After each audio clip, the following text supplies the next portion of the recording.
말씀은 믿음으로 말미암아 의롭다함을 받은 우리 성도들은 하나님과 화평을 누리는 삶을 살고 때로 환난과 고난 가운데도 즐거워하는 그런 신앙의 자세를 가져야 한다, 이런 말씀을 오늘 하고 있습니다.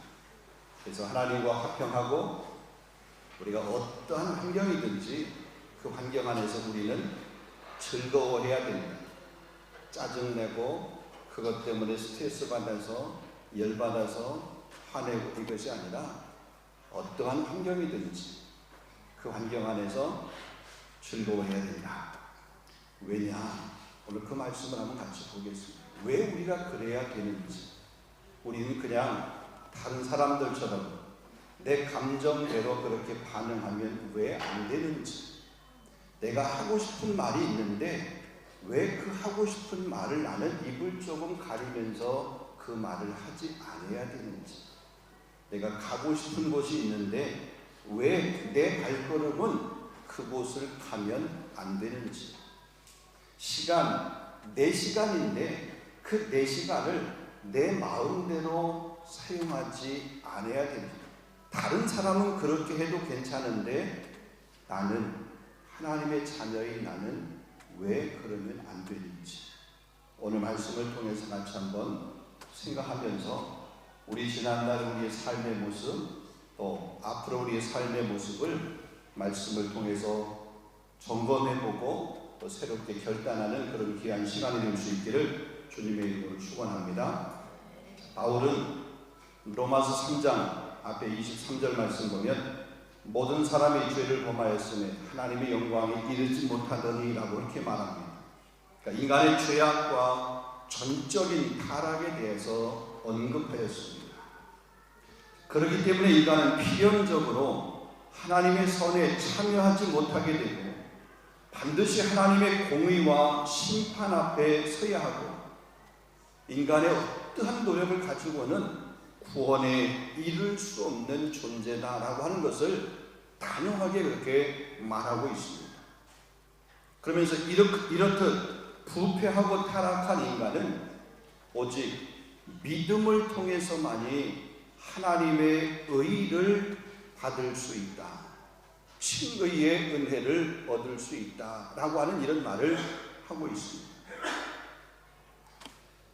로마 3장 21절 22절 말씀 보면 이제는 율법 외에 하나님의 한 의가 나타났으니 율법과 선지자들에게 증거를 받은 것입니다. 곧 예수 그리스도를 믿음으로 말미암아 모든 믿는 자에게 미치는 하나님의 의인이 차별이 없느니라. 자, 그리고 4장에 가서 보게 되면 이렇게 믿음으로 의롭다 함을 얻은 사람, 율법으로가 아니라 행위가 아니라 믿음으로 의롭다 함을 얻은 사람의 예를 한 사람 들어서 말하고 있는데 그 사람이 바로 아브라함입니다. 그래서 아브라함의 예를 들어서 말하고 있습니다.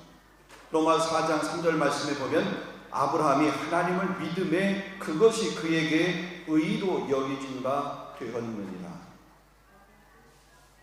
자, 그러고 나서 이제 5장에 와서는 우리도 역시 아브라함의 믿음으로 말미암아 의롭다 인정함을 받고 그 하나님의 의, 칭의의 은혜를 받은 것처럼 우리도 역시 믿음으로 말미암아 하나님으로부터 의롭다함을 얻은 그런 사람입니다. 이렇게 의롭다함을 얻은 성도들은 하나님과 화평을 누리는 그런 삶을 살게 된다. 아니, 하나님과 화평을 이루는 삶을 반드시 살아야 된다. 하나님과 화평을 이루는 삶은 우리가 그냥 우리의 기호에 따라서 취사 선택을 하는 것이 아니라 그것은 반드시 해야 되는 단호한 그런 명령이라는 거죠. 그래서 우리는 신앙의 어린아이, 신앙의 초보 이런 모습을 버려야 됩니다. 그래서 성숙한 신앙으로 우리는 자라가야 됩니다.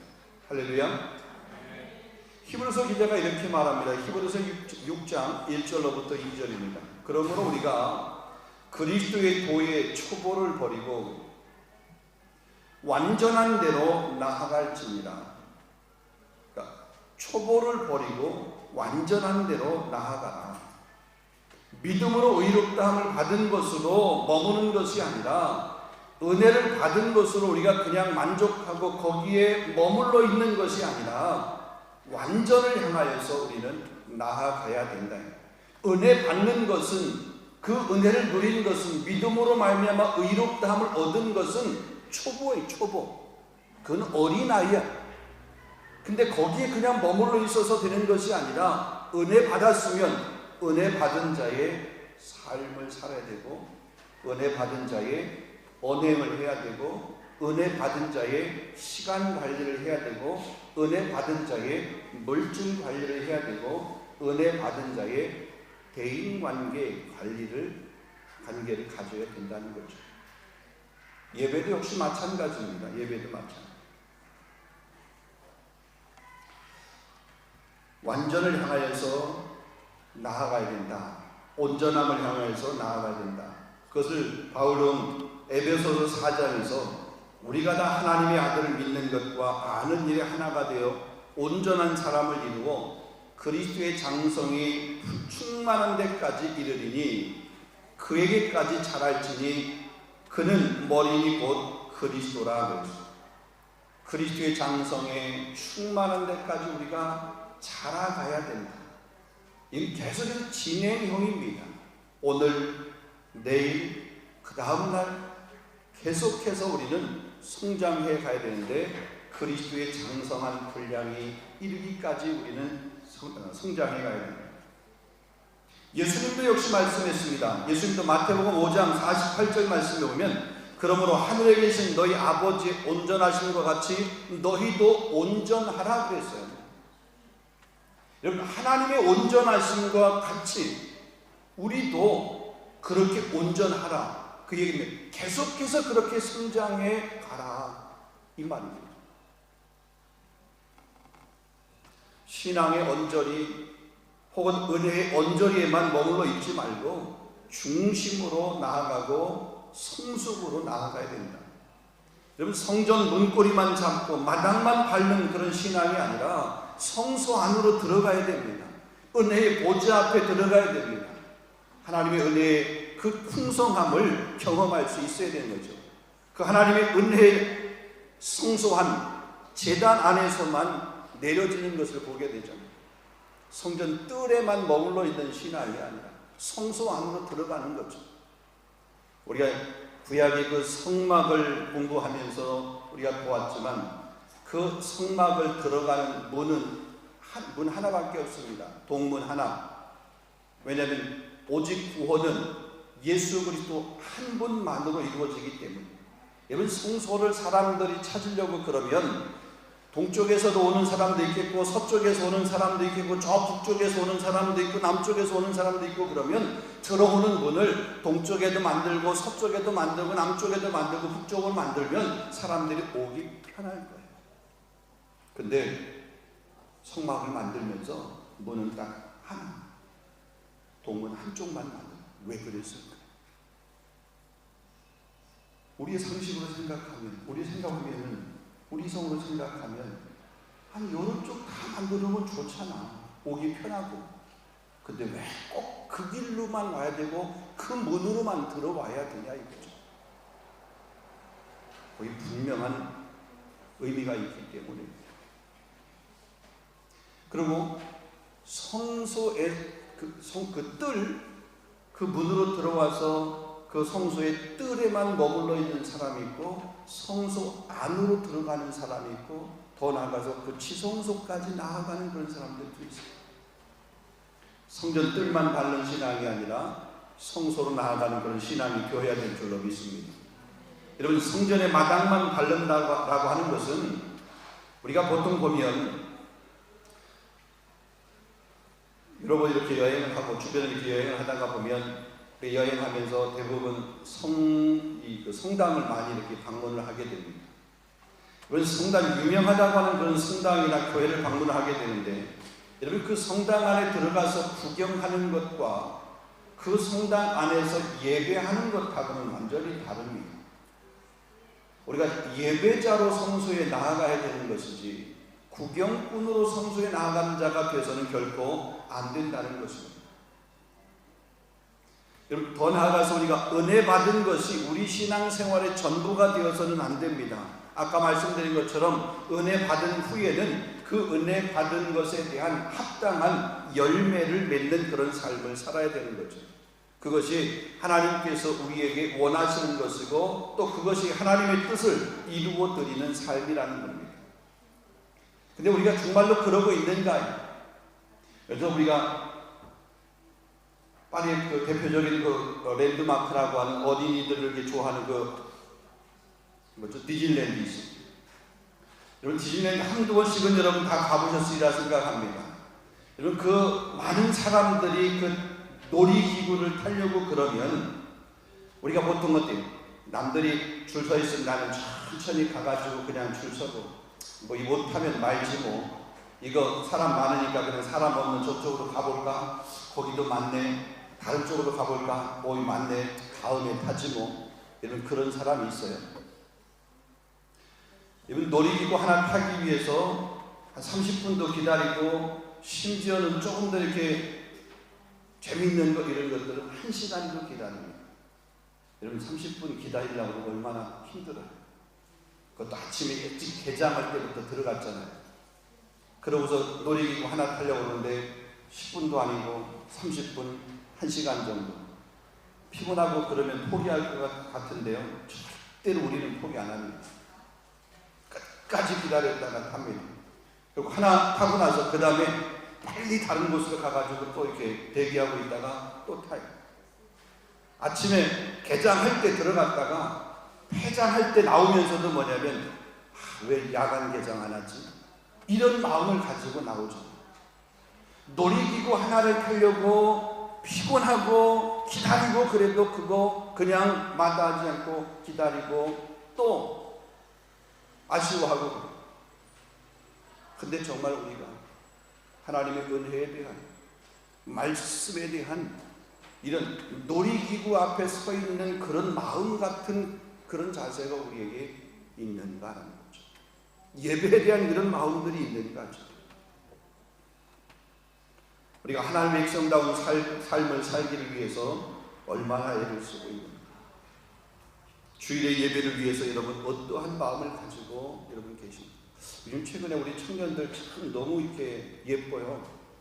청년들이 모이는 일에 이렇게 힘을 쓰고 뭐 그 힘들이 아직 그렇게 우리 교회 전체를 이렇게 움직일 만한 그런 힘은 아니지만 그러나 우리 교회 안에 우리 청년들이 이제 조그만 이렇게 작은 움직임들을 하고 있다라고 생각을 합니다. 말씀을 나누는 것들이 가만히 보게 되면 처음에는 무엇을 나눠야 될지도 몰랐어요. 그래서 서로 나눔에 대해서 불편해했어요. 힘들어했어요. 근데 요즘은 그 나눔이 얼마나 뭐한지 현장에서 나눔뿐만 아니라 카톡 안에서 단톡방 안에서 이렇게 나누는 부분들 기도 제목도 나누기도 하고 그 기도 제목 응답된 것들에 대해서 하고 아니 심지어는 자기들끼리 그 안에서 새벽 기도를 해요. 그리고 어떤 사람은 목사님 새벽 기도 안 하세요? 저한테 협박을 하는 청년입니다.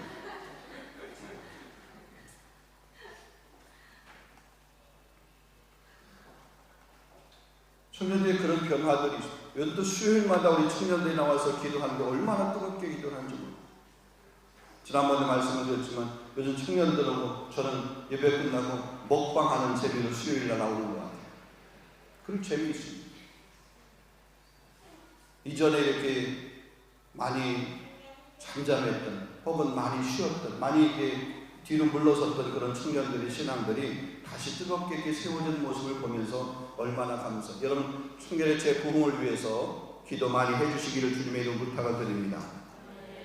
자, 바울은 우리 본문에서 화평을 누리며 즐거워하며 사는 삶이 어떤 것인가에 대해서 구체적으로 설명하고 있습니다.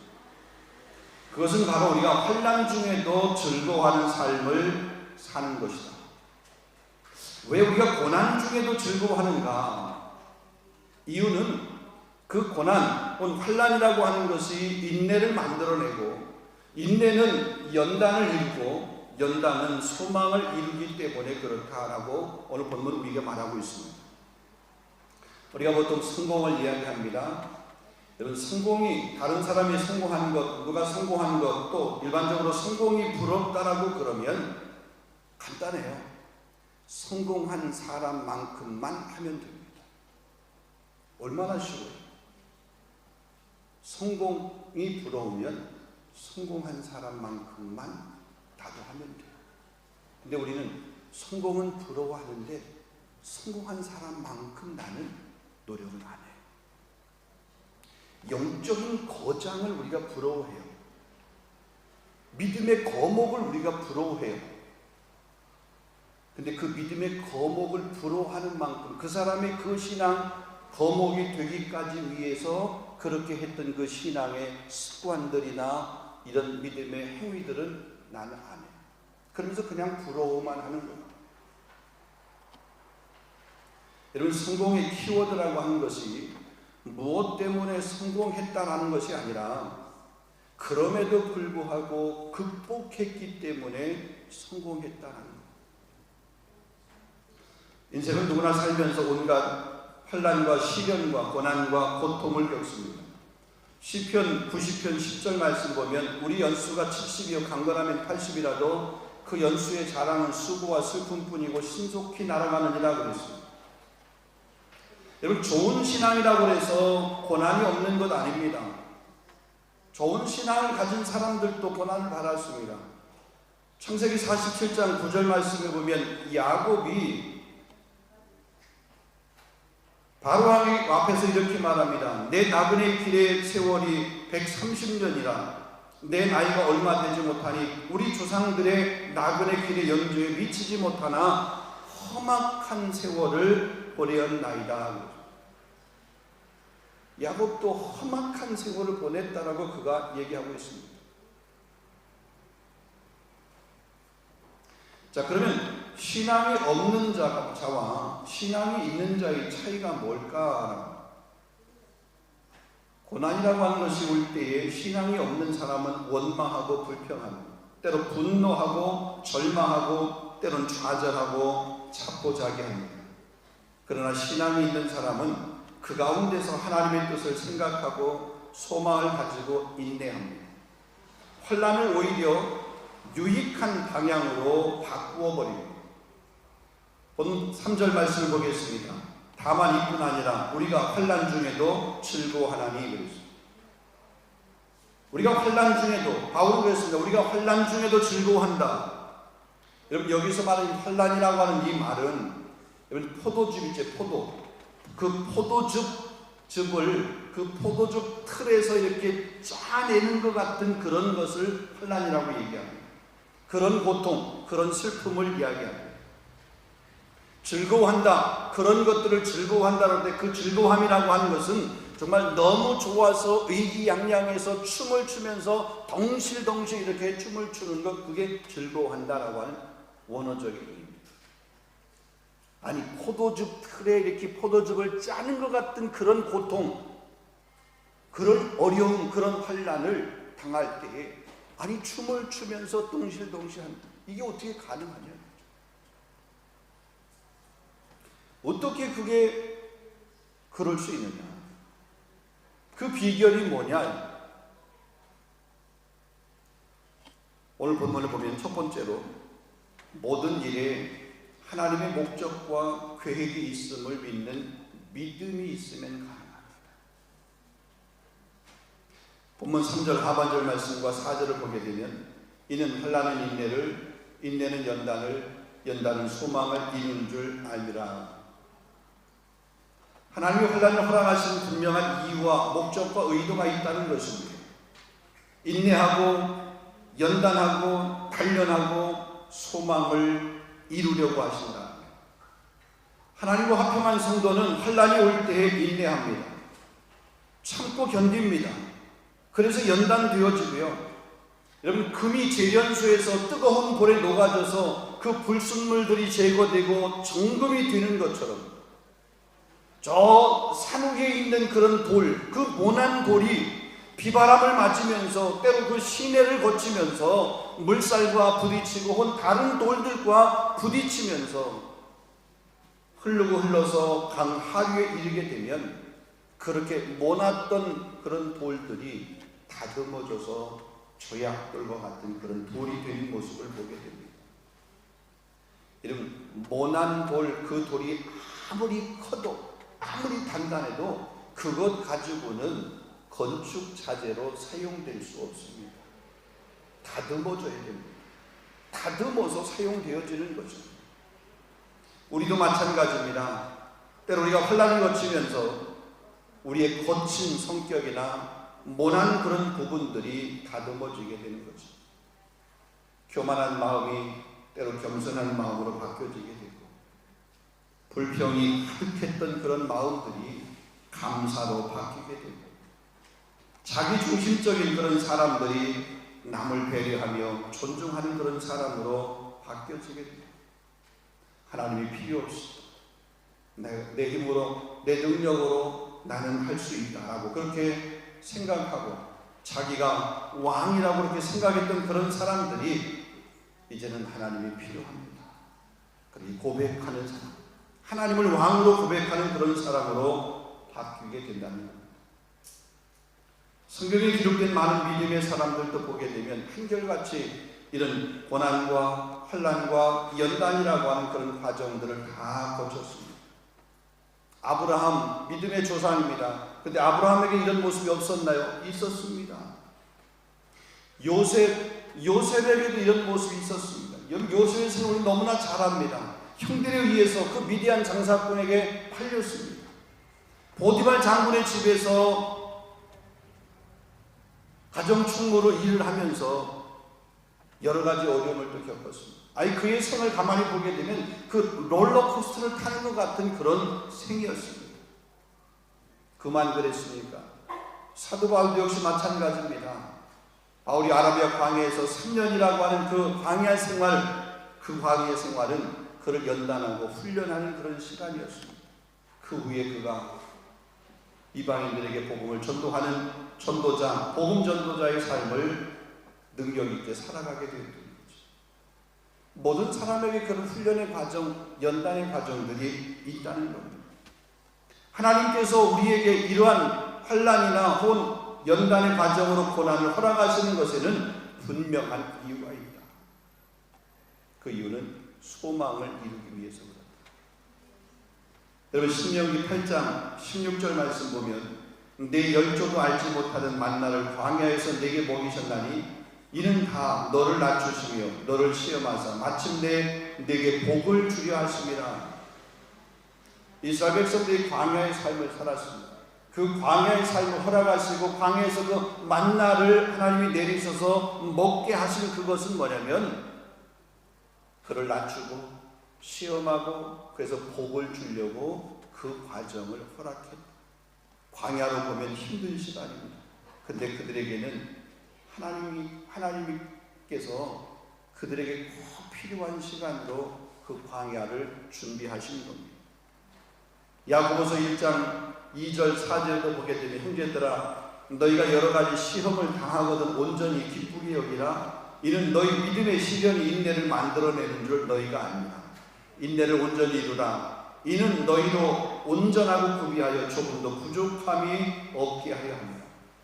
여러 가지 시험을 만나거든 기쁘게 여기라. 왜냐하면 그 시험의 목적, 의도가 있다는 거죠.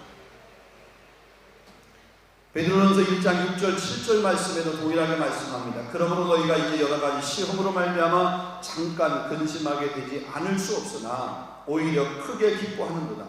너희 믿음의 확실함은 불로 연단하여도 없어질 금보다 더 귀하여 예수 그리스도께서 나타나실 때 칭찬과 영광과 존귀를 얻게 할 것입니다. 여러 가지 시험이 주님이 이 땅에 다시 오시는 그날에 우리를 칭찬, 영광, 존귀한 자리에 서도록 그렇게 하시겠다는 거죠. 그 이유 때문에 때로 우리가 여러 가지 시험들이라는 것이 있다는 겁니다. 성경에서 고난, 그러면 고난의 대명사 욥을 얘기할 수 있습니다. 엄청난 고난, 상상할 수 없는 그런 고난을 겪었습니다. 그러나 끝까지 그는 인내했습니다. 결국 하나님의 소망을 이루었습니다. 욥의 고백이 어떻습니까? 우리가 잘 아는 것처럼 욥기 23장 10절 말씀에 보면 나의 가는 길을 그가 아시나니 그가 나를 단련하신 후에 내가 정금같이 나오리라. 전에는 내가 주님에 대해서 귀로만 들었었는데 이제는 내가 주님을 눈으로 배웠나이다. 그렇게 고백한 모습을 봅니다.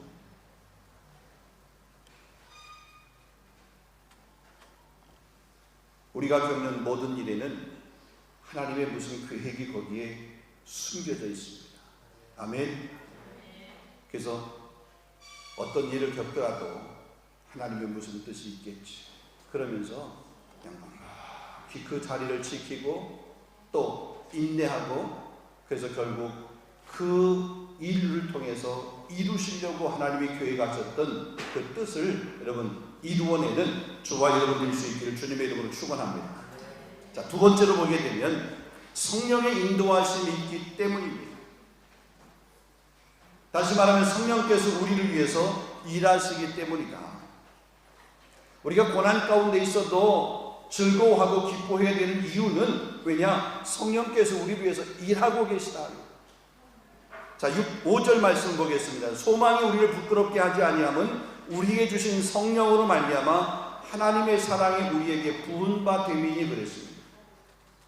자, 소망이 우리를 부끄럽게 하지 아니한다. 여러분, 이 말은 소망이 반드시 이루어진다, 이런 의미입니다.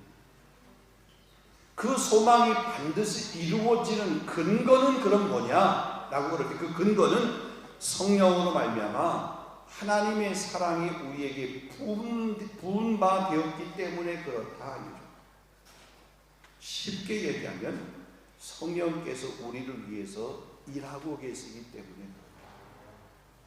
한번 따라해요. 성령이 나를 위하여 일하고 계신다. 여러분, 그렇기 때문에 성령이 우리를 위해서, 성령이 나를 위해서, 성령이 우리 가정을 위해서, 성령이 우리 교회를 위해서 일하고 계시기 때문에 때로 어려움이 있지만 그 어려움 가운데도 우리가 즐거워할 수 있는 거예요. 왜? 우리는 하나님과 화평한 사람이에요. 하나님과 화평한 사람에게 하나님께서 뭐냐면 성령을 통해서 하나님의 사랑을 우리에게 부어주십니다. 그 성령이 우리를 위해서 일하시는 거예요. 우리가 예수 그리스도를 구주로 영접하는 순간 성령은 우리 안에 들어오시게 됩니다. 우리 안에 거주하시는 그 성령은 우리를 떠나시는 것이 아니라 우리와 영원토록 함께 있어요. 여러분, 구약의 성령을 가만히 보게 되면 구약의 성령은 순간순간 역사했다가 성령은 떠나셨습니다. 근데 오순절 성령 강림 이후에 그 성령의 오심은 떠나지 않아요. 이젠 성령이 영원토록 함께, 성령의 내주하심이, 우리 안에 성령이 계셔요. 그래서 그 성령이 계속해서 우리를 위해서, 나를 위해서 일하고 계신다는 거죠. 요한복음 14장 16절 17절입니다. 내가 아버지께 구하겠으니 그가 다른 보혜사를 너희에게 주사 영원토록 너희와 함께 있게 하리니 그는 진리의 영이라 세상은 등이 그를 받지 못하나니 이는 그를 보지도 못하고 알지도 못합니다. 그러나 너희는 그를 아나니 그는 너희와 함께 거하시며 또 너희 속에 계십니다. 성령이 우리 가운데 계시되 그러면서 너희와 영원토록 함께한다. 우리와 영원토록 함께 하신다. 누가? 성령이에요. 그래서 그 성령이 우리를 위해서 일하신다. 로마서 8장 26절입니다. 이와 같이 성령도 우리 연약함을 도우시나니 우리가 마땅히 기도할 바를 알지 못하나 오직 성령이 말할 수 없는 형식으로 우리를 위해서 친히 간구하시느니라. 우리 연약함을 성령이 도우신대. 성령이 우리를 위해서 친히 간구하신대. 근데 그 성령이 우리 함께 하시니까 때로 우리가 좋을 때만이 아니라 고난 가운데 있을 때도, 환난 가운데 있을 때도 성령이 우리를 위해서, 나를 위해서 일하시니까 고난 때문에 낙심할 것이 아니라 오히려 기뻐.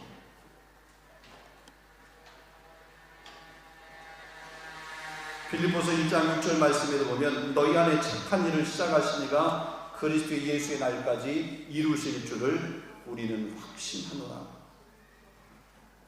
주와 여러분 마음 가운데 성령이 내주하셔서 우리를 위해서 오늘도 일하고 계심을 믿습니다. 아멘. 마지막 한 가지만 말씀드립니다.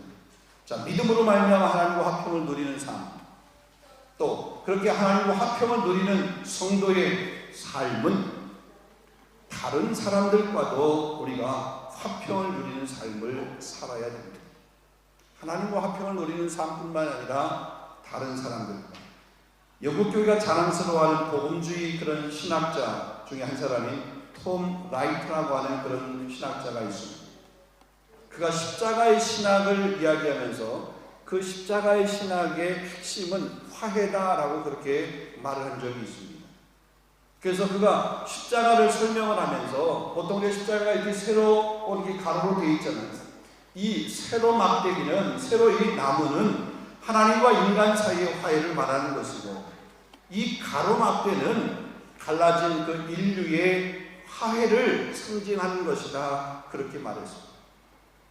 그리고 성경 중에서 여러분 가장 짧은 성경이 신약 성경 보면 빌레몬서입니다. 빌레몬서. 그 빌레몬서를 가리켜서 이 톰 라이트는 화해의 서신이다, 이런 말을 했습니다.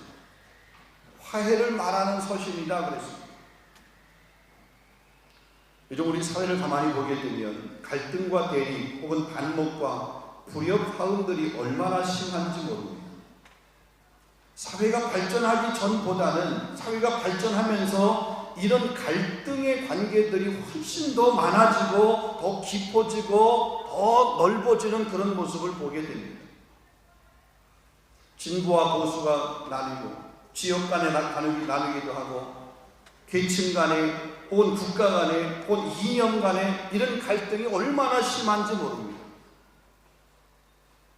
국제적인 경제 속에서 가만히 보게 될 때에 우리가 소위 말하는 신냉전 시대에 접어들면서 최근에 러시아하고 우크라이나하고 이렇게 전쟁을 우리가 보듯이, 전쟁에서 보듯이 이런 전쟁의 위협, 갈등의 위협들이 점점점 더 높아지는 그런 모습을 보게 됩니다. 여러분, 이런 갈등이 극에 달한 그런 시대에 우리가 살아가고 있어요. 우리 주변에 보면은 갈등의 요소들이 산재해 있는 그런 환경 가운데 우리가 지금 서 있어요. 그 가운데서 우리가 외칠 수 있는 한마디가 있습니다. 화해를 외쳐야 돼요. 화평을 외쳐야 되는 거죠. 왜요? 우리가 하나님과 화평한 사람일진데 하나님께서 우리에게 화평의 사람이 되도록 그렇게 말씀하셨기에 그런 냉전과 그런 갈등의 이런 시대 가운데서 화평을 외칠 수 있는, 평화를 외칠 수 있는 저와 여러분 교회가 될 줄로 믿습니다. 우리 교회가 이런 화평을 심는, 화평을 전하는, 또 그 화평의 사도로 우리를 부르신 줄로 믿고 그 화평의 사도적 사명을 감당할 수 있는 저와 여러분 우리 교회가 되어야 될 줄로 믿습니다. 마태복음 5장 9절입니다. 화평케 한 자는 복이 있나니 그들이 하나님의 아들이라 일컬음을 받을 것입니다. 마태복음 5장 23절로부터 24절에 보게 되면 그러므로 예물을 제단 앞에 드리려고 하다가 거기서 네 형제와 원망들을 만한 일이 있거든 예물을 제단 앞에 두고 먼저 가서 형제와 화목하고 와서 그 후에야 예물을 드릴지니 그랬습니다. 하나님 앞에 예물을 드리기 전에 화목하지 못해, 우리가 예배죠 하나님 앞에 오기 전에 화목하지 못한 부분들이 있으면 화목을 먼저 이루어야 된다는 거죠. 말씀에 들어가겠습니다. 하나님은 우리를 화해의 삶을 살도록 부르셨습니다. 갈등과 반목이 있는 곳에서 화해를 선언하고 화평을 이루어가는 삶으로 우리를 초대했습니다. 우리가 화평을 이루는 성숙한 신앙을 위해서 먼저는 하나님과 화평하는 삶을 살아야 됩니다. 하나님과 화평하게 되면 고난도 환난도 이겨낼 수 있습니다. 왜냐하면 이겨낼 수 있도록 하나님이 힘을 주시는 거예요. 성령께서 도와주십니다. 그 모든 환경을 통해서 우리를 연단시켜서 하나님께서 계획하신 그 소망, 그 목표를 이루도록 그렇게 하시는 거죠. 이렇게 하나님과 화평한 사람, 공동체와도 가족 구성원과도 주변 사람과도 혹은 다른 사람들과도 화평하며 화목하며 혹시 불화하고 갈등하고 있는 곳에 평화의 사도, 평화의 중재자로 그 삶을 살아가야 될 줄로 믿습니다. 그것이 십자가의 정신을 삶으로 보여주는 성숙한 성도의 삶이에요. 이런 성숙한 성도의 삶, 화평을 이루는 성숙한 성도의 삶을 살아내는 저와 여러분 우리 교회가 될 수 있기를 주님의 이름으로 축원합니다. 기도하겠습니다. 거룩하신 아버지 하나님 감사합니다. 오늘 이 거룩한 주일에 우리에게 귀한 말씀을 주시고 갈등과 분열과 나누어짐과 시기와 질투로 가득 차 있는 이런 이기적인 그런 이 시대 가운데서 우리가 하나님과 화평한 자로서 우리도 세상에 평화를 전할 수 있는 평화의 사도로서의 삶을 살아가도록 인도하여 주옵소서. 무엇보다도 가정 안에서 평화하게 하시고 화평할 수 있도록 인도하시고 공동체 안에서 혹은 사회 구성원 안에서 우리가 화평을 전하는 자의 삶을 살아갈 수 있도록 인도하여 주시옵소서. 하나님, 우리뿐만 아니라 우리의 사랑하는 귀한 자녀들까지도 우리 믿음의 귀한 권속들 모두가 다 이런 아름다운 삶을 사는 십자가의 삶을 사는 성도들이 다 되어지도록 인도하여 주시옵소서. 예수 그리스도의 이름으로 기도하옵나이다. 아멘.